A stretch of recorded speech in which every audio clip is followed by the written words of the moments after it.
إن الحمد لله نحمده ونستعينه من يهده الله فلا مضل له ومن يضلل فلا هادي له أشهد أن لا إله إلا الله وحده لا شريك له وأشهد أن محمدا عبده ورسوله أما بعد فإن خير الحديث كتاب الله وخير الهدي هدي محمد صلى الله عليه وسلم وشر الأمور محدثاتها وكل بدعة ضلالة وكل ضلالة في النار। মহান আল্লাহ সুবহানাহু ওয়া তাআলার দরবারে শুকরিয়া আদায় করছি। আল্লাহ রাব্বুল আলামিন আমাদের সকলকে দুনিয়ার যাবতীয় ব্যস্ততা দূরে ঠেলে দিয়ে শয়তানের যাবতীয় বাধাকে উপেক্ষা করে যথাসময় দূর দূরান্ত থেকে একত্রিত হয়ে জুমার সালাত আদায় করতে আসার তৌফিক দান করেছেন। এই জন্য সেই আল্লাহ তাআলার আলিশান দরবারে শুকরিয়া আদায় করে পড়ছি আলহামদুলিল্লাহ।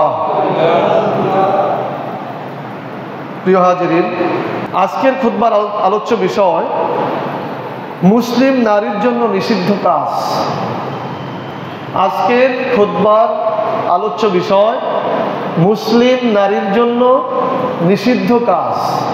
আমরা গত জুমাতে বলেছিলাম মুসলিম যুবকদের জন্য বা মুসলিম পুরুষদের জন্য নিষিদ্ধ কাজ। আমরা আশা রাখি যে আপনারা এই নিষিদ্ধ কাজ থেকে বিরত থাকবেন এবং আল্লাহ তাআলা যে আমলগুলি করতে বলেছেন সেগুলো করবেন। আর আজকের আলোচনার বিষয় হচ্ছে মুসলিম নারীর জন্য নিষিদ্ধ কাজ। আজকের আলোচনায় আমরা নারীদের জন্য যে নিষিদ্ধ কাজ সম্পর্কে আলোচনা করব। এই নিষিদ্ধ কাজগুলি শুধুমাত্র মুসলিম নারীদের জন্যই নিষিদ্ধ।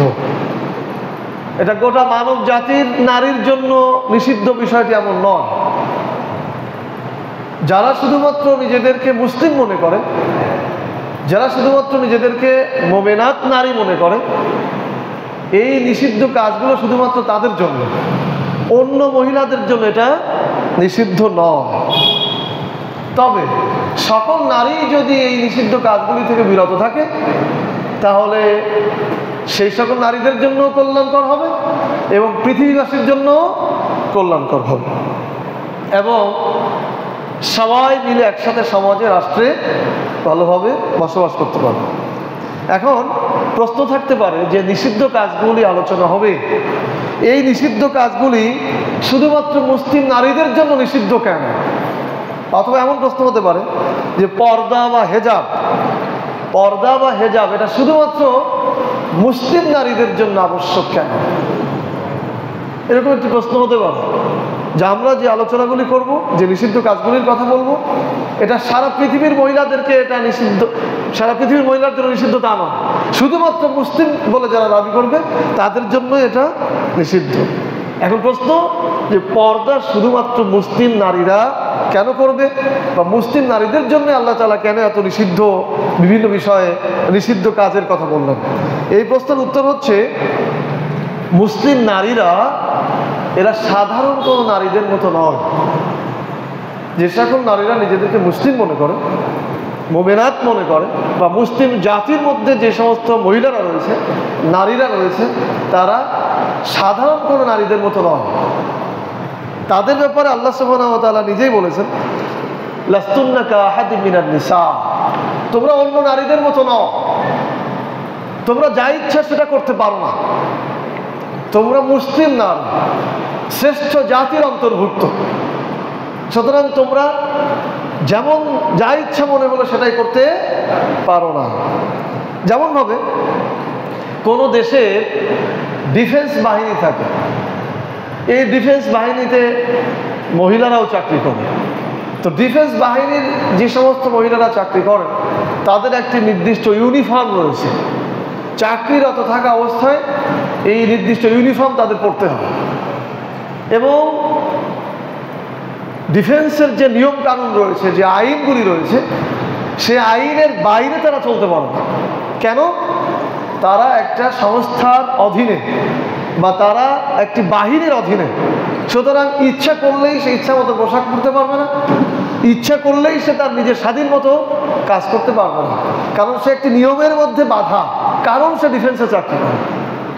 কিন্তু যেই মহিলারা চাকরি করে না, ডিফেন্সে নাই, তাদের জন্য কিন্তু এরকম নির্দিষ্ট ইউনিফর্মও নাই, তাদের জন্য এরকম নির্দিষ্ট আইন কানুনও নাই, তারা স্বাধীন। তবে যারা ডিফেন্সে চাকরি করে তাদের একটা ভিন্ন, আমি শরিয়াতের বিষয় এখানে বলছি না, উদাহরণ দিয়ে বোঝানোর জন্য বলছি, তাদের একটি ভিন্ন দায়িত্ব রয়েছে, ভিন্ন মর্যাদা রয়েছে, সম্মান রয়েছে, যেহেতু যারা চাকরি করে একটা বিষয়ে তারা আঞ্জাম দেয়, তারা সাধারণ মহিলাদের থেকে একটু অন্যরকম। ঠিক একইভাবে মুসলিম নারী যারা হবে, এরা অন্য ধর্ম, অন্য জাতির থেকে ভিন্ন। কারণ এই নারীদের জন্যই, মুসলিম নারীদের জন্য আল্লাহ সুবহানাহু ওয়া তাআলা দুনিয়াতে সম্মান রেখেছেন এবং আখিরাতে তাদের জন্য জান্নাত রেখেছেন। দুনিয়াতে মহিলাদের জন্য, মুসলিম নারীদের জন্য সম্মান রেখেছেন এবং আখিরাতে তাদের জন্য জান্নাত রেখেছেন। এজন্য মুসলিম নারীরা যা ইচ্ছা সেটা করতে পারে না। এই পর্যন্ত কি আপনারা বুঝেছেন যে মুসলিম নারীরাই কেন শুধু পর্দা করবে? এজন্যই করবে, তারা সাধারণ নারী নয়, তার সাধারণ কোনো ধর্ম, বর্ণ বা জাতির নারীর মতো নয়। এদের নির্দিষ্ট একটা আইডেন্টিটি রয়েছে, পরিচয় রয়েছে, তাদের একটা চেইন অফ কমান্ড রয়েছে, তারা এর বাইরে যেতে পারে না। আল্লাহ সুবহানাহু ওয়া তাআলা মহিলাদেরকে উদ্দেশ্য করে স্পষ্ট বলেছেন, লাস্তুন্না কাআহাদিম মিনান নিসা, তোমরা অন্য নারীদের মতো নও, তোমরা যা ইচ্ছা তা করতে পারো না। তোমাদেরকে নির্দিষ্ট, তোমাদের ঘরে যে কিতাব পড়া হয়, অর্থাৎ কোরআনের কথা বলা হয়েছে, সেই কোরআনের আয়াতগুলি তোমরা স্মরণ করবে এবং সে অনুযায়ী তোমরা জীবনযাপন করবে। সুতরাং ইচ্ছা মতো মুসলিম নারীরা চলতে পারবে না। সূরা আহজাব আয়াত নম্বর 32 আল্লাহ সুবহানাহু ওয়া তাআলা আরো বলছেন, ওয়ালা আমাতুম মুমিনাত খায়রুম মিন মুশরিকা। মুসলিম নারীদের যে মর্যাদা বেশি, সে ব্যাপারে আল্লাহ বলছেন, ওয়ালা আমাতুম মুমিনা খায়রুম মিন মুশরিকা। আল্লাহ বলছেন যে মুশরিকা একজন নারী, মুশরিকা একজন নারী স্বাধীন, তার থেকে একজন দাসী মুমিনাত নারী শ্রেষ্ঠ। মুশরিকা একজন স্বাধীন নারী, অর্থাৎ আগে দাস প্রথা ছিল, সেই সময়ের কথা বলা হয়েছে। সেই সময় একজন মুশরিক নারী সে স্বাধীন, আর একজন মুমিনাত নারী সে দাসী, যার মর্যাদা দুনিয়াতে কম। সেই সময় আল্লাহ বলেছেন ওই স্বাধীন মুশরিকা নারীর থেকে দাসী মুমিনাত নারী শ্রেষ্ঠ। সূরা বাকারা আয়াত নম্বর 221। এই আয়াতটা অবতীর্ণ হয়েছিল বিবাহকে কেন্দ্র করে, বিবাহ সংক্রান্ত বিষয়কে কেন্দ্র করে, যে আল্লাহ তাআলা বলেছেন তোমরা মুশরিকা নারীদেরকে বিবাহ করো না যতক্ষণ না তারা ঈমান আনে। আবার বলা হয়েছে মুশরিক নারীদেরকেও তোমরা বিবাহ করো না, মুশরিক পুরুষদেরকেও তোমরা বিবাহ করো না যতক্ষণ না পর্যন্ত তারা ঈমান আনে। কেননা মুশরিকা পুরুষ, মুশরিকা নারীর থেকে মুমিনাত নারী শ্রেষ্ঠ, কারণ মুশরিকা নারী তোমাদেরকে জাহান্নামের দিকে ডাকবে।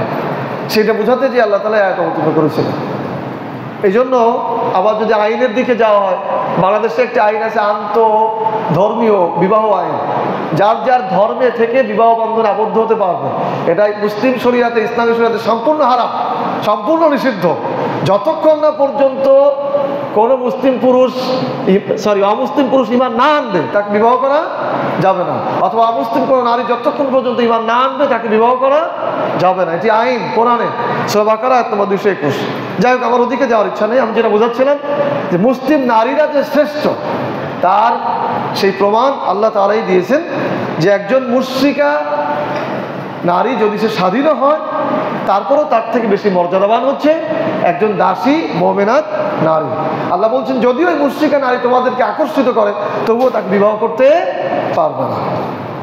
এরপর আল্লাহ সুবহানাহু ওয়া তাআলা বলছেন, ইয়া আইয়ুহান নবী কুল লিআজওয়াজিকা ওয়া বানাতিকা ওয়া নিসাইল মুমিনিন ইউদনিনা আলাইহিন্না মিন জালাবিবিহিন্না যালিকা আদনা ইউরাফনা ফালা ইউযাইনা ওয়া কানা আল্লাহু গফুরুর রহিম। আল্লাহ বলছেন, হে নবী পত্নী, হে নবী, আপনি আপনার স্ত্রীদেরকে বলুন, আপনি আপনার স্ত্রীদেরকে বলুন, কন্যাদেরকে বলুন, নারীদেরকে বলুন এবং মুমিনদের নারীদেরকে বলুন, অর্থাৎ মুমিনদের অধীনে যে সকল নারীরা আছে তাদেরকে বলুন ইউদনিনা আলাইহিন্না মিন জালাবিবিহিন্না, তারা যেন তাদের জিলবাব, তাদের ওড়না, তাদের মাথার উপরে যে কাপড়, এইটা যেন তারা তাদের বক্ষের উপরে টেনে দেয়। যালিকা আদনা ইউরাফনা ফালা ইউযাইনি, ফলে চেনা সহজ হবে যে এরা মুসলিম নারী, আর তাদেরকে উত্তক্ত করা হবে না। ওয়াকান আল্লাহু গফুরুর রহিমা, আল্লাহ তাআলা ক্ষমাশীল পরম দয়ালু। সূরা আহজাব আয়াত নম্বর 59। এখানে একটা বিষয় লক্ষণীয়, সেটি হচ্ছে আল্লাহ বলছেন যে তোমরা মুমিন নারীদেরকে বলো, মুমিন নারীদেরকে বলো তারা যেন তাদের মাথার কাপড়কে, জেলবাবকে তাদের বক্ষের উপরে টেনে দেয়, ফলে তাদেরকে চেনা সহজ হবে এরা যে মুসলিম, এটা চেনা সহজ হবে। এখানে আপনার খুব মাথা খাটাতে হবে, সব কিছু এত বিস্তৃত বর্ণনা করার সময় নেই, যে তাহলে এটি মুসলিম নারীদের জন্য একটা ইউনিফর্ম। এই যে হেজাব বা মাথার কাপড় টেনে নিয়ে বক্ষে দেওয়া, নিজেকে ঢেকে রাখা, এটা হচ্ছে মুসলিম নারীর জন্য একটা ইউনিফর্ম, ড্রেস কোড, একটা ড্রেস। যে তাকে যদি মুসলিম হিসেবে পরিচয় দিতে হয়, কোনো মেয়েকে, কোনো তরুণীকে বা কোনো নারীকে যদি মুসলিম হিসেবে পরিচয় দিতে হয়, তাহলে অবশ্যই তাকে ইউনিফর্ম পরতে হবে, অর্থাৎ তাকে হেজাব পরতে হবে এবং তার মাথার কাপড়তে তার বক্ষকে ঢেকে রাখতে হবে। প্রিয় ভাইরা, এই সকল আয়াত প্রমাণ করে যে মুসলিম নারীরা সাধারণ কোনো নারীদের মতো নয়, আর এজন্যই আল্লাহ তাআলা তাদেরকে পর্দা করতে বলেছেন। খুব ভালো করে মনে রাখতে হবে যে পর্দা বা এই জাতীয় যে বিধান রয়েছে, এটি শুধুমাত্র মুসলিম নারীদের জন্য, অমুসলিমদের জন্য নয়। যতগুলি আয়াত আল্লাহ তাআলা পর্দা সম্পর্কে বলেছেন, অধিকাংশই মুসলিম নারীদের কথা বলেছেন, মুসলিমদের কথা বলেছেন। কাজেই অন্য ধর্ম, বর্ণ, জাতির নারীরা পর্দা করবে কিনা এটা তাদের ব্যাপার, আমাদের এখানে চাপায় দেওয়ার কোনো সুযোগ নেই। আমি যে কথা বলবো, যে অনেকে মনে করে যে বাংলাদেশে যদি ইসলাম প্রতিষ্ঠিত হয়ে যায়, ইসলামিক আইন শাসন প্রতিষ্ঠিত হয়, বা কোনোদিন যদি খেলাফত প্রতিষ্ঠিত হয়, তাহলে মুসলিম অমুসলিম সবাইকে বোরকা পরতে হবে বাধ্যতামূলক। এই কথাটি আসলে সঠিক নয়। মূলত মুসলিম নারীরা পর্দা করবে, আর অমুসলিমরা তারা পর্দা করতে বাধ্য নয়। তবে রাষ্ট্র একটি মিনিমাম আইন করে দিলে শালীনতা বজায় রাখার জন্য, সমাজে যাতে অশ্লীলতা প্রসার না হয়, এই জন্য রাষ্ট্র একটা আইন করবে সকলের জন্য, অন্য ধর্ম বর্ণের জন্য, তবে তাদের স্বাধীনতাকে হরণ করে না, তবে একেবারে যাতে অশালীন না হয় এই জন্য অমুসলিমদের জন্য ন্যূনতম কিছু আইন থাকবে। কিন্তু যে অমুসলিমদেরকেও বোরকা পরানো হবে ইসলামিক শাসন প্রতিষ্ঠিত হলে, এই কথাটা আসলে সঠিক নয়। প্রিয় ভাইয়েরা, আমরা মূল আলোচনায় যাব। যে আজকের আলোচনার বিষয় হচ্ছে মুসলিম নারীর জন্য নিষিদ্ধ কাজ। এখান থেকে আপনারা খুব মুখস্থ করে রাখবেন, বাড়িতে যেয়ে বলবেন, আর যখনই আপনাদের সামনে আপনাদের স্ত্রী, কন্যা, বোন এই জাতীয় কাজগুলি করবে, তখন তাকে বলবেন যে তুমি এটা করতে পারো না, কারণ তুমি মুসলিম নারী, তোমার একটা মর্যাদা আছে, তোমার একটা সম্মান আছে, এবং তোমার জন্য আল্লাহ তাআলা পরকালে জান্নাত রেখেছেন, সুতরাং তুমি এটা করে জাহান্নামের দিকে অগ্রসর হতে পারো না। প্রিয় ভাইরা, এবার আমরা জানবো মুসলিম বা মুমিন নারীর জন্য নিষিদ্ধ কাজ। 1 নম্বর, একজন মুসলিম নারীর জন্য পাতলা বা আঁটোসাঁটো পোশাক পরা নিষিদ্ধ। একজন মুসলিম নারীর জন্য পাতলা বা আঁটোসাঁটো পোশাক পরা নিষিদ্ধ। এই প্রসঙ্গে রাসূল সাল্লাল্লাহু আলাইহি ওয়াসাল্লামের একটি হাদিস রয়েছে। আন আবি হুরায়রা রাদিয়াল্লাহু তাআলা আনহু قال قال رسول الله صلى الله عليه وسلم صنفان من أهل النار لم أراهما قوم معهم سيات كأذنب البق يضربون بها الناس ونساء كاسية عارية مميلة ومائلة رؤوسهن كأسنمة البخت المائلة لا يدخلن الجنة رواه مسلم। হযরত আবু হুরায়রা রাদিয়াল্লাহু তাআলা আনহু থেকে বর্ণিত, তিনি বলেন রাসূল সাল্লাল্লাহু আলাইহি ওয়াসাল্লাম বলেছেন, 2 শ্রেণীর মানুষ জাহান্নামী হবে। সিনফানি মিন আহলিন নার লাম আরাহুমা, 2 শ্রেণীর মানুষ জাহান্নামী হবে, আমি তাদেরকে এখনো দেখিনি। কওমুন মাহুম সিয়াতুন কাযদাবিল বাকরি ইয়াদরিবুনা বিহান নাস, তার মধ্যে এক শ্রেণী হচ্ছে ওই শ্রেণীর লোকেরা যাদের হাতে গরুর লেজের মতো লাঠি থাকবে, গরুর লেজের মতো লাঠি থাকবে, আর তারা মানুষকে অকারণে পিটাবে, এই জন্য ওরা জাহান্নামী হবে।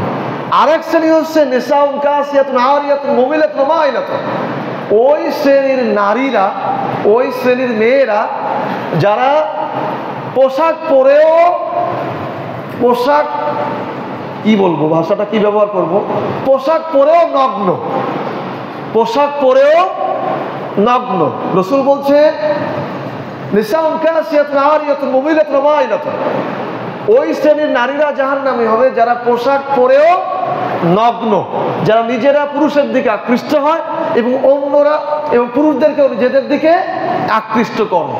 যাদের মাথার খোপা হবে উটের কুজের মতো, উটের কুজ যেমন ঠিক উঁচু থাকে, আর এই ধরনের মেয়েরা মাথার উপরে কুজ পড়বে, এই জাতীয় নারীরা জাহান্নামে প্রবেশ করবে। আল্লাহ তাআলা বলছে, আল্লাহ রাসূল বলছেন লা ইয়াদখুলুল জান্নাহ, এরা জান্নাতে প্রবেশ করবে না আর জান্নাতের ঘ্রাণও পাবে না। মুসলিম শরীফ পোশাক পরিচ্ছদ অধ্যায়ের হাদিস।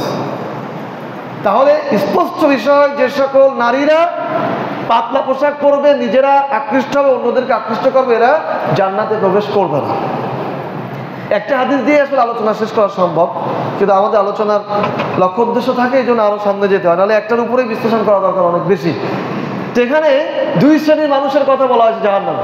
এক শ্রেণী হচ্ছে যারা গরুর লেজের মতো আর লাঠি হাতে রাখবে, এরা মানুষকে এমনিতেই পিটাবে। অধিকাংশ মুহাক্কিক আলেমগণ বলেছেন পৃথিবীতে বিভিন্ন ডিফেন্স বাহিনী রয়েছে, বিশেষ করে পুলিশের কথা ঘুরে ফিরে আসে, এদের হাতে লাঠি থাকে আর এরা এমনিতেই মানুষকে পিটায়, সুযোগ পেলেই পিটায়। যদিও এটা আমার গবেষণা না, যেনারা মুহাদ্দিস আছেন ওনারা এটা বলতে চেয়েছেন, শুধু বাংলাদেশের পুলিশের কথা বলেননি। বা এই জাতীয় যে সমস্ত বাহিনী আছে অন্যায়ভাবে যারা মানুষকে আক্রমণ করে তাদের কথা এখানে বোঝানো হয়েছে। আর দ্বিতীয় হচ্ছে নারীদের কথা তো বললাম। এখন আপনার আমার কাজ, আমি আপনি যখন দেখবো যে আমার মেয়েটা এভাবে পোশাক পরছে, তখন আমাকে তাকে হাদিসটি স্মরণ করাতে হবে যে তুমি এরকম পোশাক পরতে পারো না, কারণ এই পোশাকের ব্যাপারে রাসূল এভাবে বলেছেন। কারণ হয়তো সে হাদিসটি শোনে নেয়, কারণ এরকম আলোচনা বা এরকম পরিবেশ, এরকম লেখা তো কোনোদিনই তার সামনে আসা সম্ভব না, কারণ যেহেতু আমরা স্কুল কলেজে বেশি পড়ি, এই জায়গাগুলোতে এগুলো নেই। তো এই জন্য এটা আপনার দায়িত্ব। তাহলে 1 নম্বর শ্রেণীরা জাহান্নামী হবে জুলুমের কারণে, আর 2 নম্বর নারীরা জাহান্নামী হবে তারা হচ্ছে সমাজে ব্যভিচার ছড়ানোর কারণে। এই 2 কারণে এই 2 শ্রেণীর মানুষের কথা আল্লাহ রাসূল জাহান্নামী বলেছেন। প্রিয় ভাইরা, আপনাদের যদি কষ্ট না হয় তাহলে একটু আমার দিকে তাকায় কথা শুনবেন, তাহলে আমার কথা বলতে কষ্ট হয়। দেখেন, আমরা কিন্তু একটা লক্ষ্য উদ্দেশ্য নিয়ে কথা বলবো, আমরা শুধু গতানুগতিক বলে চলে যাবো, ব্যাপারটা মোটেও এরকম না। আমরা চাই সংস্কার, সমাজ সংস্কার হোক, রাষ্ট্র সংস্কার হোক। প্রিয় ভাইরা, আমাদের জানা দরকার আল্লাহ বলেছেন যারা জানে আর যারা জানে না কখনো তারা সমান হতে পারে না। আপনি আমি এই বিষয়গুলি জেনে যদি আমার পরিবারকে দ্বীনের পথে পরিচালিত করি, হাসরের মাঠে আমরা একসাথে জান্নাতে থাকবো। আল্লাহ তাআলা বলছেন উদখুলুল জান্নাতা আনতুম ওয়া আজওয়াজুকুম তুহবারুন, তুমি জান্নাতে প্রবেশ করো, তোমার স্ত্রী সহ আনন্দ করতে করতে জান্নাতে প্রবেশ করো। বলেন না সুবহানাল্লাহ, বলেন সুবহানাল্লাহ। তাহলে সেই স্ত্রীকে সেরকম করা লাগবে না ভাই, সেটা এখনো জানাতে হবে না, না শুনলে সে জাহান্নামে যাইবে না, কিন্তু আপনার দায়িত্বটাকে কি পালন করতে। এখানে যদি কেউ আমার কথা না শোনেন আমার কোনো সমস্যা নেই, কারণ আমার প্রচার করার দায়িত্ব, কিন্তু আমার দুঃখ লাগবে যে আরে আমার ভাইদের আমি কথা শোনাতে পারলাম। যাক, একটু গুরুত্ব দেন, আমরা অল্প সময়ের মধ্যে শেষ করব। 2 নম্বর, একজন মুসলিম নারীর জন্য মাথা, ঘাড় এবং বক্ষ অনাবৃত রাখা নিষিদ্ধ। একজন মুসলিম নারীর জন্য তার মাথা, ঘাড়, বক্ষ এটা অনাবৃত মানে খোলা রাখা নিষিদ্ধ। আল্লাহ সুবহানাহু ওয়া তাআলা বলেছেন। এই নিষেধটা কে করেছেন? আল্লাহ সুবহানাহু ওয়া তাআলা। আল্লাহ বলছেন ওয়াকুল লিল মুমিনাত, হে রাসূল আপনি মুমিনাত নারীদেরকে বলুন ওয়ালিয়াদরিবনা বিখুমুরিহিন্না আলা জুয়ুবিহিন্না, তারা যেন তাদের খেমার মানে উড়না, এই উড়নাটা যেন তাদের বক্ষের উপরে টেনে দেয়।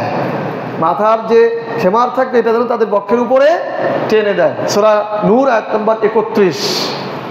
তাহলে একজন নারী কোনোভাবেই তার মাথা, ঘাট, বক্ষ খোলা রাখতে পারবে না। কিন্তু আপনি দেখবেন আমাদের ম্যাক্সিমাম মেয়েরা, আমাদের মহিলাদের কথা একটু বাদই দিলাম, মানে মেয়ে যারা, তরুণী যারা, তারা স্কুল কলেজ বা বাইরে যাওয়ার সময় দেখবেন মাথা, ঘাড় এগুলো ম্যাক্সিমামই ফাঁকা থাকে। এটি আল্লাহর আদেশের বাইরে, এটি আল্লাহর আদেশ লঙ্ঘন।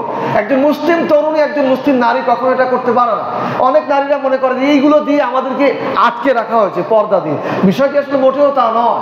আমি প্রথমে বোঝানোর চেষ্টা করেছি মুসলিম নারীরা একটি স্বকীয় জাতির অন্তর্ভুক্ত, সুতরাং এরা যা ইচ্ছা তা করতে পারে না।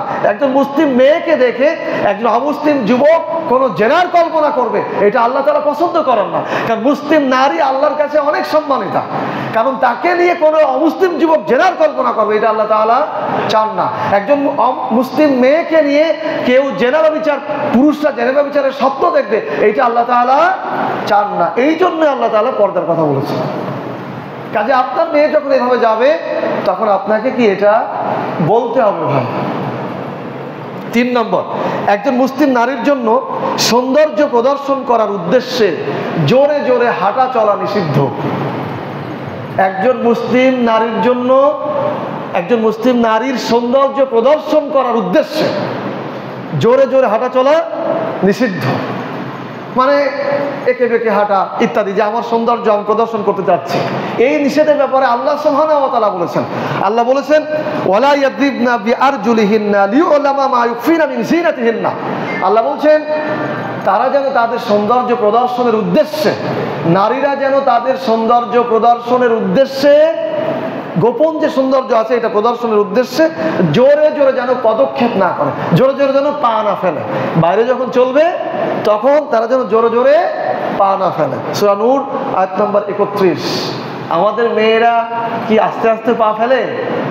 বলেন, কথা বলেন, সবার একটু বলতে হবে।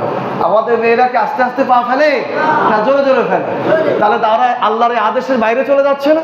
তাহলে আপনার তো এই জন্য তাকে নিষেধ করতে হবে যে মা তুমি এটা করতে পারো না। কেন আপনাকে করতে হবে? কিয়ামতের মাঠে এই মেয়েরা বলতে পারে, আল্লাহ বলেছেন ইয়াওমা তাকাল্লাবু উজুহুহুম ফিন-নার ইয়াকুলুনা ইয়া লাইতানা আতা'না আল্লাহ ওয়া আতা'না রাসূলা। যেদিন জাহান্নামের মধ্যে ফেলে তাদেরকে উলট পালট করে পোড়ানো হবে, তখন তারা বলবে হায় যদি আমরা আল্লাহর আনুগত্য করতাম, আল্লাহ রাসূলের আনুগত্য করতাম, তাহলে আজকে আমাদের অবস্থা এই হতো না। এরপরে তারা বলবে রব্বানা, হে আমাদের প্রতিপালক, ইন্না আতা'না সাদাতানা ওয়া কুবারানা ফাদাল্লুনা আস-সাবিলা রব্বানা আতিহিম দি'ফাইনি মিনাল আযাব ওয়া লা'আনহুম লা'নান কাবীরা। তখন তারা বলবে হে আমাদের প্রতিপালক, দুনিয়ায় থাকতে আমরা আমাদের নেতাদের আনুগত্য করতাম আর বড়দের আনুগত্য করতাম। সাদাতানা মানে নেতা, কুবারানা মানে বড়। এই নেতা বলতে এই যে ইমাম, রাজনৈতিক নেতা, রাষ্ট্রপ্রধান, এদের কথা বলা হয়েছে। আমরা কোনো একদিন আলোচনা করব নেতার অনুসরণের গুরুত্ব। তো আর কুবারানা কারা? যারা বড়, পিতা, ভাই, স্বামী, এরকম। তো এদের কথা বলবে যে এরা আমাদেরকে ভুল পথে চালায়, এরা আমাদেরকে সঠিক পথে চালায়নি, সুতরাং আজকে অপরাধী হওয়ার জন্য এরাই দায়ী। এদেরকে আপনি দ্বিগুণ শাস্তি দান করেন, এদেরকে আপনি দ্বিগুণ শাস্তি দেন। তাহলে আপনার মেয়ে যখন এভাবে ভুল পথে যাবে, আপনার বোন যখন এভাবে ভুল পথে যাবে, তখন আপনি যদি তাকে নিষেধ না করেন তাহলে আপনার জন্য এই কথা অপেক্ষা করছে। কাজে আমাদেরকে এ ব্যাপারে কথা বলতে হবে। 3 নম্বর, 3 নম্বরই তো বললাম। 4 নম্বর, মুসলিম নারীর জন্য স্বামী ব্যতীত ভিন্ন পুরুষদের সাথে নম্র কণ্ঠে কথা বলা নিষিদ্ধ। মুসলিম নারীর জন্য স্বামী ব্যতীত, বিশেষ করে যারা মাহরাম রয়েছে এরা ব্যতীত অন্য যে সকল পুরুষেরা রয়েছে তাদের সাথে নম্র কণ্ঠে, কোমল কণ্ঠে কথা বলা নিষিদ্ধ। আল্লাহ সুবহানাহু ওয়া তাআলা বলছেন লাস্তুন্না কাহাদিম মিনান নিসা ইন ইত্তাকাইতুন্না ফালা তাখদানা বিল কওল ফায়াতমা আল্লাযী ফি কলবিহি মারাদুন ওয়া কুলনা কওলান মা'রুফা। আল্লাহ বলছেন তোমরা অন্য নারীদের মতো নও। মুসলিম নারীদেরকে বলা হচ্ছে তোমরা অন্য নারীদের মতো নও, সুতরাং তোমরা কারোর সাথে ইনিয়ে বিনিয়ে কথা বলবা না, কোমল কণ্ঠে কথা বলবা না।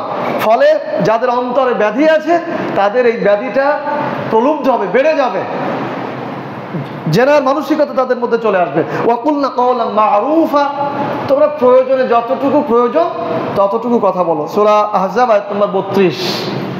তাহলে আমাদের যে সকল মেয়েরা আছে, আমাদের নারীরা অন্যদের সাথে কোমল কণ্ঠে কথা বলতে পারবে না, এটা আল্লাহ তাআলার নিষেধ। 5 নম্বর, মুসলিম নারীর জন্য স্থায়ী জন্ম নিরোধ পদ্ধতি ব্যবস্থা গ্রহণ করা নিষিদ্ধ। মুসলিম নারীর জন্য স্থায়ী জন্ম নিরোধ পদ্ধতি গ্রহণ করা নিষিদ্ধ। আমাদের কোরআন সম্পর্কে জ্ঞান কম থাকার কারণে, হাদিস সম্পর্কে জ্ঞান কম থাকার কারণে, ওয়েস্টার্ন চিন্তা চেতনায় মাথা দেওয়ার কারণে এবং শিক্ষা ব্যবস্থাটাও ব্রিটিশি হওয়ার কারণে আমরা পুরুষ বা নারী সবাই ধর্মের এত গুরুত্বপূর্ণ বিষয় থেকে দূরে সরে আসছি যা আমাদেরকে কবিরা গুনাহে লিপ্ত করে, হারাম গুনাহে লিপ্ত করে। যদিও এই জন্ম নিরোধের বিষয়টি আমার পুরুষদের দিন বলা উচিত ছিল, কিন্তু ওই দিন আসলে সময়ের স্বল্পতার কারণে আমি বলতে পারিনি। তো পুরুষদের জন্য এটা বেশি গুরুত্বপূর্ণ। তো আল্লাহ সুবহানাহু ওয়া তাআলা বলছেন ওয়ালা তাকতুলু আওলাদাকুম খাশিয়াতা ইমলাক নাহনু নারযুকুহুম ওয়া ইয়্যাকুম ইন্না কাতলাহুম কানা খিতান কাবীরা। আল্লাহ বলছেন ওয়ালা তাকতুলু আওলাদাকুম খাশিয়াতা ইমলাক, তোমরা তোমাদের সন্তানদেরকে হত্যা করো না, তোমরা তোমাদের সন্তানদেরকে হত্যা করো না এই চিন্তায় যে তারা তোমাদের সাথে খাবে। নাহনু নারযুকুহুম, আমি তাদেরকে রিজিক দেই, ওয়া ইয়্যাকুম, এবং তোমাদেরকেও আমি রিজিক দেই, সুতরাং তাদেরকে হত্যা করো না। ইন্না কাতলাহুম কানা খিতান কাবীরা, এই সকল সন্তানদেরকে হত্যা করা কবিরা গুনাহ, বড় ধরনের অপরাধ। সূরা বনী ইসরাঈল আয়াত নম্বর 31। এখন আমরা যদি প্রশ্ন করি, আমাকে মাফ করবেন, আসলে কথাগুলি না বললে জানবেন কোথার থেকে? কোরআনের আইন তো আমাদের প্রচার করতে হবে, কারণ করা তো হয় না। আমরা যে সন্তান কম চাই, এর প্রথম লক্ষ্য উদ্দেশ্যটা কি? প্রথম চিন্তা চেতনাটা কি? একসময় অ্যাডভার্টাইজ কি হতো? আমরা খাওয়াতে পারবো না। বিষয়টি এরকম কেন? আমরা খাওয়াতে পারবো না, এটাই ছিল মূল কথা, তাই না? এর উপরে বেসিক করেই কিন্তু এই বিষয়গুলি ব্যবস্থা বাস্তবায়ন করা হয়েছে। আর আল্লাহ তাআলা সে কথাই বলেছেন খাশিয়াতা ইমলাক, তোমাদের সাথে খাবে এই ভয়ে তাদেরকে হত্যা করো না। যদি এ নিয়ে ব্যাপক মাসালা রয়েছে, তো মূল কথা হচ্ছে স্থায়ী কোনো জন্ম নিরোধ পদ্ধতি গ্রহণ করা পুরুষের জন্য যেমন হারাম, নারীর জন্য হারাম, নিষিদ্ধ। আল্লাহ তাআলা আমাদেরকে বুঝদান করুন, আমিন। 6 নম্বর, মুসলিম নারীর জন্য ভ্রু চিকন করা নিষিদ্ধ। মুসলিম নারীর জন্য ভ্রু চিকন করা নিষিদ্ধ। এ প্রসঙ্গে একটি হাদিস রয়েছে, আর আব্দুল্লাহ ইবনে মাসউদ রাদিয়াল্লাহু তাআলা قال لعن الله الواشمات والمستوشمات والمتنمصات والمتفلجات لحسن المغايرة خلق الله ما لي لا ألعن من لعن رسول الله صلى الله عليه وسلم رواه البخاري। হযরত আব্দুল্লাহ ইবনে মাসউদ রাদিয়াল্লাহু তাআলা আনহু থেকে বর্ণিত, তিনি বলেন লাআন আল্লাহ, আল্লাহ তাআলা অভিশাপ বর্ষণ করুন ওই সকল নারীদের উপরে আল ওয়াশিমাত ওয়াল মুস্তাওশিমাত, যে সকল নারীরা উল্কি আঁকে, উল্কি, যে সকল নারীরা উল্কি আঁকে এবং ভুরু চিকুন করে আর দাঁত সরু করে সৌন্দর্য বৃদ্ধির জন্য। আল মুগাইয়াতি খালকাল্লাহ, এটি হচ্ছে আল্লাহর সৃষ্টির পরিবর্তন। এরপর আব্দুল্লাহ ইবনে মাসউদ বলছেন মালি লা আলআন, কেন আমি তাদেরকে অভিশাপ করব না? মান লানা রাসূলুল্লাহ, যাদের উপরে আল্লাহর রাসূল অভিশাপ করেছেন। বুখারী শরীফ পোশাক পরিচ্ছদ অধ্যায়ের হাদিস। তার মানে অর্থ দাঁড়ালো রাসূল সাল্লাল্লাহু আলাইহি সাল্লাম ওই সকল নারীদের উপর অভিশাপ করেছেন বা আল্লাহকে অভিশাপ বর্ষণ করতে বলেছেন যে সকল নারীরা উল্কি আঁকে, ভুরু চিকন করে, সৌন্দর্যের জন্য দাঁত চিকন করে এবং অন্যকে করে দেয়। এই যে আমাদের দেশে বিউটি পার্লার আছে না, এই বিউটি পার্লারে কিন্তু যদি সাধারণ সাজগোজ করে দেয় সেটা স্বাভাবিক, কিন্তু যদি এই ধরনের কোনো সাজগোজ করে দেয় ওখানে যাওয়াও নিষিদ্ধ এবং ওই কাজ করাও নিষিদ্ধ। উল্কি মানে হচ্ছে এই যে এই সমস্ত জায়গায় ছিদ্র করে করে ট্যাটু আঁকা, আমাদের অনেক যুবকেরা করে থাকে, এটা যুবকদের জন্যও নিষিদ্ধ।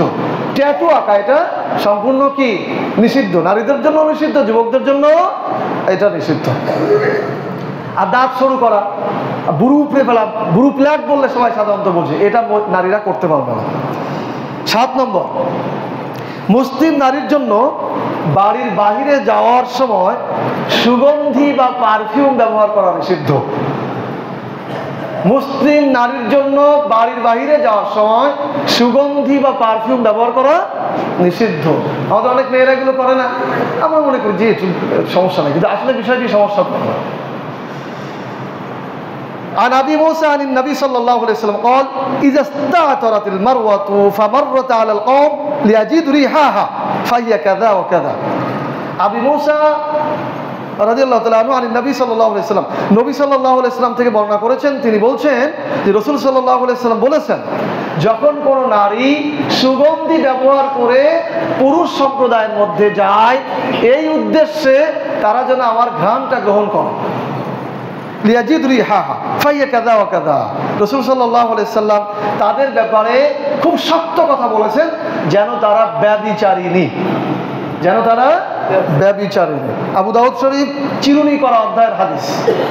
আমার কথা কি আপনাদের খুব কষ্ট লাগছে ভাই? সত্যি তো, আমার এখানে কোনো লাভ স্বার্থ নেই। আমরা চাই আমার মুসলিম নারী বিটিসি চিন্তা ভাবনায় আগায় জাহান্নামে যাবে, এটা আমরা চাই না। আমাদের একটা স্বকীয়তা আছে, আমাদের একটা মর্যাদা আছে। আমার মুসলিম বোনকে নিয়ে কেউ জেনার কল্পনা করবে, এটা আল্লাহ চান না। এই জন্যই এইগুলো বলেছে। প্রিয় ভাইরা, তাহলে পারফিউম ব্যবহার করা যাবে না। এখন আমাদের কাজটা কি? আমার স্ত্রী যদি পারফিউম ব্যবহার করতে চায়, তখন তাকে বুঝাবো যে আমার সামনে কম। এই যে কাজগুলো বলেছি না, শুধু বুড়ো উপরানো ছাড়া বাকি বোধহয় সব কাজই ঘরে করা যায় যাচ্ছে, শুধু বুড়োটা উপরানো যাবে।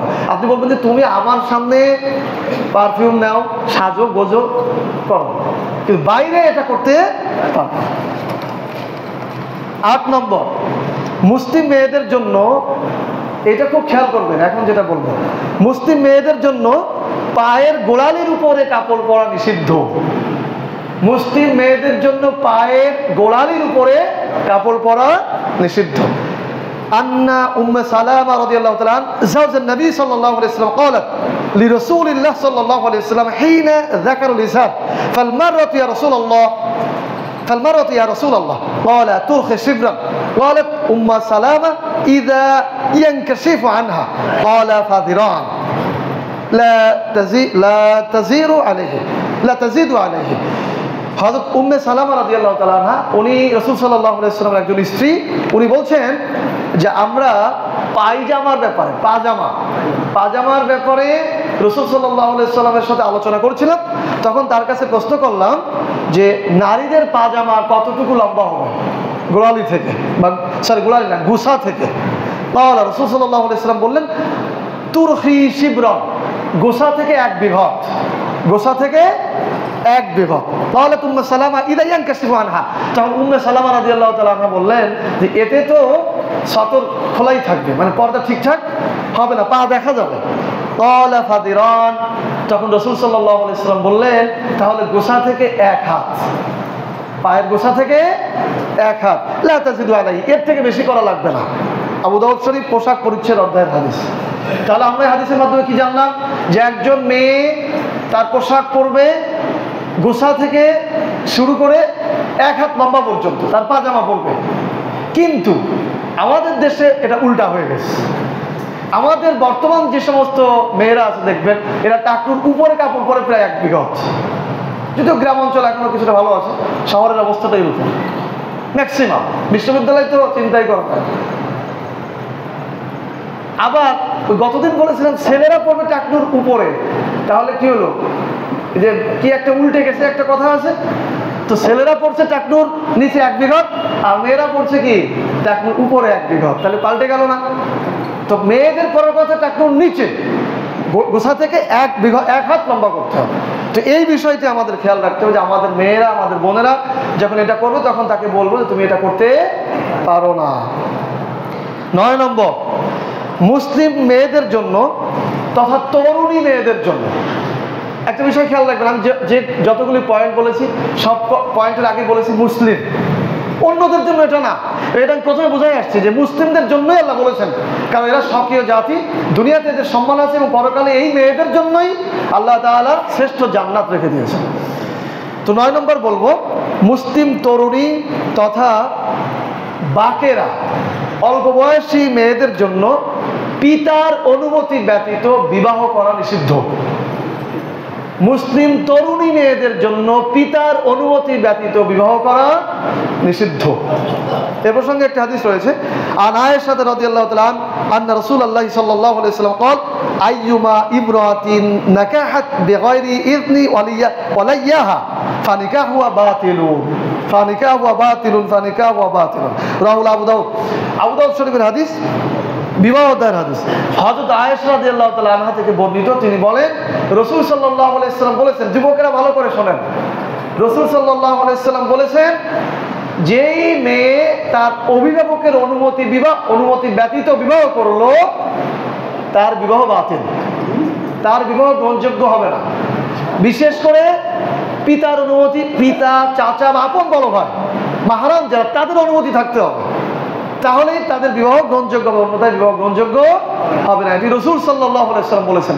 যদিও এই হাদিস নিয়ে সাইয়েবা বাকেরা নিয়ে অনেক মাসালা রয়েছে, কিন্তু হাদিসের ভাষা হচ্ছে যে কোনো কুমারী মেয়ে, অল্প বয়সী মেয়ে যারা এখনো সাইয়েবা হয়নি, বালেগ হয়নি, বা দেশের ইয়েতে যারা নাগরিক হয়নি, এরা নিজের ইচ্ছাধীন বিবাহ করতে পারবে না, পিতার অনুমতি প্রয়োজন হবে।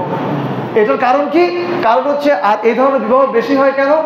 আমাদের দেশে যেহেতু পর্দার সেরকম ব্যবস্থা নেই, সহশিক্ষা আছে, প্রেমের অবারিত সুযোগ রয়েছে, তো সেক্ষেত্রে এই ধরনের ঘটনাগুলো বেশি ঘটে যায়। আর পিতা মাতা ভালো বোঝেন যে আমার মেয়েকে কোথায় বিবাহ দিলে সে ভালো থাকবে ম্যাক্সিমাম ক্ষেত্রে, কিন্তু সে নিজে আবেগের কারণে আসলে এটা সিদ্ধান্তহীনতায় ভোগে। এই জন্য সে নিজে যদি সিদ্ধান্ত নেয় তো ভুল হতে পারে।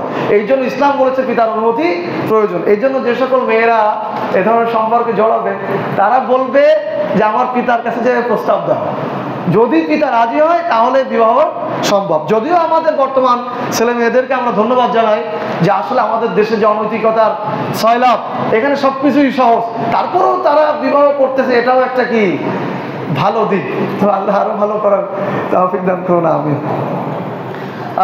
10 নম্বর শেষ পয়েন্ট আমরা যেটি বলবো, নারীদের জন্য জীবন ঘনিষ্ঠ ব্যাপারে আল্লাহ ও তার রসুল, নারীদের জন্য জীবন ঘনিষ্ঠ ব্যাপারে আল্লাহ ও তার রসুল যে সিদ্ধান্ত দিয়েছেন, এই সিদ্ধান্তের বাইরে কোনো সিদ্ধান্ত গ্রহণ করা, কোনো মতামত প্রকাশ করা মুসলিম নারীর জন্য নিষিদ্ধ।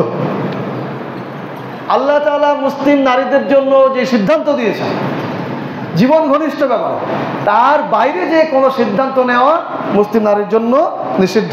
আল্লাহ সুবহানাহু ওয়া তাআলা বলেছেন, ওমা কানা লিলমুমিন ওয়াল মুমিনাত ইযা কাদাল্লাহু ওয়া রাসূলুহু আমরান আইয়াকুনা লাহুমুল খায়ারাত মিন আমরিহিম ওয়া মান ইয়াসিল্লাহু ওয়া রাসূলুহু ফাকাদ দাল্লা দালালাম মুবিনা। আল্লাহ বলছেন, কোন মুমিন পুরুষ এবং কোন মুমিন নারীর এই খেয়ার নেই, খেয়ার মানে অধিকার, এই অধিকার নেই বা এই সুযোগ নেই, ইযা কাদাল্লাহু ওয়া রাসূলুহু, আল্লাহ এবং তার রাসূল যে সিদ্ধান্ত দিয়েছেন কোন ব্যাপারে, আইয়াকুনা লাহুমুল খায়ারাত মিন আমরিহিম, সেই সিদ্ধান্তের ব্যাপারে কোনো অধিকার নেই, কোনো খেয়ার নেই যে তারা ভিন্ন সিদ্ধান্ত গ্রহণ করবে। আল্লাহ এবং তার রাসূল যে বিষয়ে নির্দেশনা দিয়েছেন তার বাইরের কোনো সিদ্ধান্ত গ্রহণ করবে এরকম কোনো সুযোগ কোনো মুমিন পুরুষ বা কোনো মুমিন নারীর নেই। ওমাইয়া হাসিল্লাহ রাসূলুহু ফাকাদ দাল্লা দালালাম মুবিনা, যদি কেউ করে ফেলে, রাসূল আল্লাহ এবং তার রাসূলের বিরুদ্ধে চলে যায়, ফাকাদ দাল্লা দালালাম মুবিনা, তারা স্পষ্ট পথচ্যুত হবে, বিভ্রান্ত হবে, পথভ্রষ্ট হবে, পথভ্রষ্টতায় তারা অনেক দূরে সরে চলে যাবে। সূরা আহজাব আয়াত নম্বর 36। তাহলে এই যে পর্দার বিষয়ে বা ইসলামের বিভিন্ন বিষয়ে আল্লাহ তাআলা যে সিদ্ধান্ত দিয়েছেন, এই সিদ্ধান্তের বাইরে কথা বলার মতো সুযোগ কারো নেই। যদি কেউ কথা বলে তাহলে সে পথভ্রষ্ট হবে। এখন যদি প্রাসঙ্গিক কথা বলি, যে আমাদের দেশে নারী কমিশন আছে, ওনারা অনেক বিজ্ঞ, বিশ্ববিদ্যালয়ে পড়েছেন, অনেক জ্ঞানী, তো ওনারা কি করেছেন, ওনারা নারীদের সুবিধা আদায় করতে যে এমন কিছু সুবিধার কথা বলেছেন যেই সুবিধার ক্ষেত্রে আল্লাহ তাআলা ডাইরেক্ট নিষিদ্ধতার ঘোষণা করেছে, ওনারা ভিন্ন সিদ্ধান্ত নিতে চেয়েছে। তাহলে ওনাদেরকে এই মুহূর্তে আমি না হয় পথভ্রষ্ট বললাম না, কিন্তু আল্লাহ তাআলা সতর্ক করেছেন যে যদি আল্লাহর সিদ্ধান্তের বাইরে যে কোনো সিদ্ধান্ত নিতে চায় তাহলে সে কি হবে, পথভ্রষ্ট হবে। আল্লাহ তাআলা বলেছেন জেনা ব্যভিচার হারাম, ওনারা সেইটাকে শ্রমের মর্যাদা দিতে বলেছেন, তাহলে এটা কি ভিন্ন সিদ্ধান্ত হয়ে গেল না? আল্লাহ বলেছেন মেয়েরা বাবার সম্পত্তি পাবে 2 ভাগের 2:1, মানে ছেলেরা পাবে 2 অংশ, মেয়েরা পাবে 1 অংশ। ওনারা বলছে না, এটা হবে না, 2 ভাগই দিতে হবে। তাহলে আল্লাহর সিদ্ধান্তের বাইরে গেল না? আল্লাহর মেধা বেশি না আমাদের এই যে নারী কমিশনার যে বিজ্ঞ, ইনাদের বেশি? নিঃসন্দেহে কি আল্লাহর বেশি। বরং ওনারা এটা করে বাংলাদেশে একটা অস্থিতিশীল পরিস্থিতির তৈরি একটা সম্ভাবনা হয়েছে। বাংলাদেশে এই ধরনের আইন কোনোদিনই বাস্তবায়ন সম্ভব না। কি বলেন, সম্ভব? সম্ভব না। কারণ এখানে আর কিছু না পারুক, জিহাদ একবার সরাসরি মেশিন গান নিয়ে না যেতে পারলেও আন্দোলনের ব্যাপারে আমরা খুব সোচ্চার।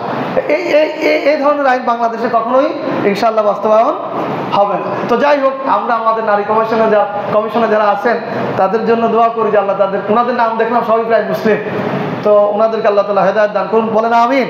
প্রিয় ভাইরা, উপসংহারে আমরা যেটা বলবো, অনেক নারীদের প্রশ্ন থাকতে পারে যে এত সব নিষিদ্ধতা আমাদের জন্য কেন, বা অনেক বর্তমান জেনারেশনেরও প্রশ্ন থাকতে পারে যে এত সব নিষিদ্ধতা আমাদের, আমাদের বোরকা পড়তে হবে, টাকুর নিচে কাপড় পড়তে হবে, মাথা ঢাকতে হবে, বুক ঢাকতে হবে, সৌন্দর্য ঢেকে রাখতে হবে, ভালো একটু কথা বলা যাবে না। সব নিষিদ্ধতা শুধু আমাদের জন্য কেন? এরকম একটা প্রশ্ন হতে পারে না? প্রশ্ন হতে পারে, এটা আসলে স্বাভাবিক বিষয়।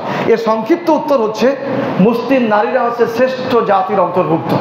তাদের নিজস্ব স্বকীয়তা রয়েছে, তাদের মর্যাদা রয়েছে, তাদের সম্মান রয়েছে। তারা পবিত্র নারী হিসাবে আল্লাহর কাছে ঘোষিত। সুতরাং এই পবিত্র নারীদের মাধ্যমে সমাজে, রাষ্ট্রে ব্যভিচার সংগঠিত হোক বা তাদেরকে নিয়ে কেউ সামান্য কল্পনা করুক, এইটাও আল্লাহ তাআলা চাননি। এই জন্যই আল্লাহ তাআলা নারীদেরকে দুনিয়াতে ধরনের নিষিদ্ধ বিষয়, মানে কিছু বিষয়ে নিষিদ্ধতা আরোপ করেছেন। আর দ্বিতীয় বিষয় হচ্ছে, যে সকল মুসলিম নারীরা এই সমস্ত নিষিদ্ধ বিষয়কে দূরে ঠেলে দিয়ে নিজেদেরকে পবিত্র রাখবে, নিজেরা আল্লাহর কথা শুনে চলবে, আল্লাহ তাআলা তাদের জন্য সুবিশাল জান্নাত রেখে দিয়েছেন।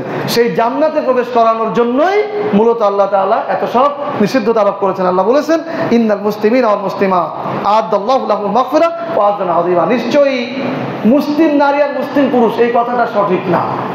আমরা মুসলিম বলতে বলতে মুসলিমই একটা বাংলা হয়ে গেছে। মুসলিম মানে আত্মসমর্পণকারী। মুসলিম মানে কি ভাই?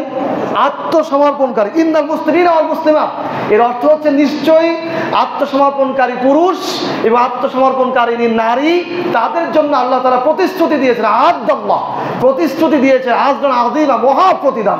বলেন সবাই সুবহানাল্লাহ। সূরা আহজাব আয়াত নম্বর 35। সুতরাং সমস্ত আল্লাহর নিষিদ্ধতার সামনে আত্মসমর্পণ করতে, আল্লাহ নিষেধ করেছেন, ব্যাস আমরা এর বাইরে আর যাব না, আমরা এর থেকে আর বেশি বুঝবো না। এভাবেই যদি আমরা জীবন পরিচালনা করতে পারি, তাহলে দুনিয়ার জীবনের শেষে আল্লাহ তাআলা আমাদের মেয়েদের জন্য অনন্তকালে সুখ রেখে দিয়েছেন, জান্নাত রেখে দিয়েছেন। আল্লাহ তাআলা আমাদের মেয়েদেরকে দুনিয়া থেকেই জান্নাতি হয়ে যাওয়ার তৌফিক দান করুন। সকলে বলেন আমিন। সুবহানাকাল্লাহুম্মা ওয়া বিহামদিক, আশহাদু আল্লা ইলাহা ইল্লা আনতা, আস্তাগফিরুকা ওয়া আতুবু ইলাইক।